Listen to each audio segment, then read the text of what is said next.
നമസ്കാരം, കൊട്ടാരക്കര മീഡിയയിലേക്ക് സ്വാഗതം. തൊടുപുഴ കോഓപ്പറേറ്റീവ് ലോ കോളേജിൽ ആത്മഹത്യാ ഭീഷണി മുഴക്കിയുള്ള വിദ്യാർത്ഥികളുടെ പ്രതിഷേധ സമരം അർദ്ധരാത്രിയോടെ അവസാനിപ്പിച്ചു. വിദ്യാർത്ഥികളുടെ പരാതികൾ നിഷ്പക്ഷമായി കമ്മിറ്റി പരിശോധിക്കുമെന്ന ഉറപ്പിലാണ് സമരം നിർത്തിയത്. സബ് കളക്ടറുമായി നടത്തിയ ചർച്ചയിലായിരുന്നു പരിഹാരം. 4 മണിക്ക് തുടങ്ങിയ സമരമാണ് 7 മണിക്കൂറോളം നീണ്ടത്. ആവശ്യം പ്രിൻസിപ്പൽ രാജിവെക്കുക, പിന്നെ അനർഹമായ ഒരു കുട്ടിക്ക് മാത്രം നൽകിയ മാർക്ക് റദ്ദാക്കുക. ഈ ആവശ്യം ഉന്നയിച്ച് സമരം നടത്തിയ വിദ്യാർത്ഥികളെ പുറത്താക്കിയ നടപടി പിൻവലിക്കുക, റാഗിംഗ് പരാതി പരിശോധിക്കുക, ഇതിൽ പ്രിൻസിപ്പൽ രാജിവെക്കുന്നതൊഴികെ മറ്റെല്ലാം ചെയ്യാമെന്ന് മാനേജ്മെന്റ് ഉറപ്പു നൽകി. പക്ഷേ പ്രിൻസിപ്പലിന്റെ രാജിയില്ലാതെ പിന്നോട്ടില്ല എന്ന നിലപാടുമായി 3-ാം നിലയ്ക്ക് മുകളിൽ ആത്മഹത്യാ ഭീഷണിയോടെ 30-ലധികം കുട്ടികൾ ഉറച്ചുനിന്നു.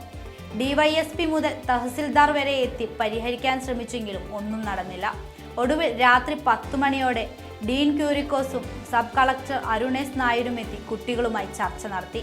അതിൽ കോളേജിന്റെ നിലവിലെ ഭരണസമിതിയെ ഒഴിവാക്കി അഡ്മിനിസ്ട്രേറ്റീവ് ഭരണം ഏർപ്പെടുത്തി.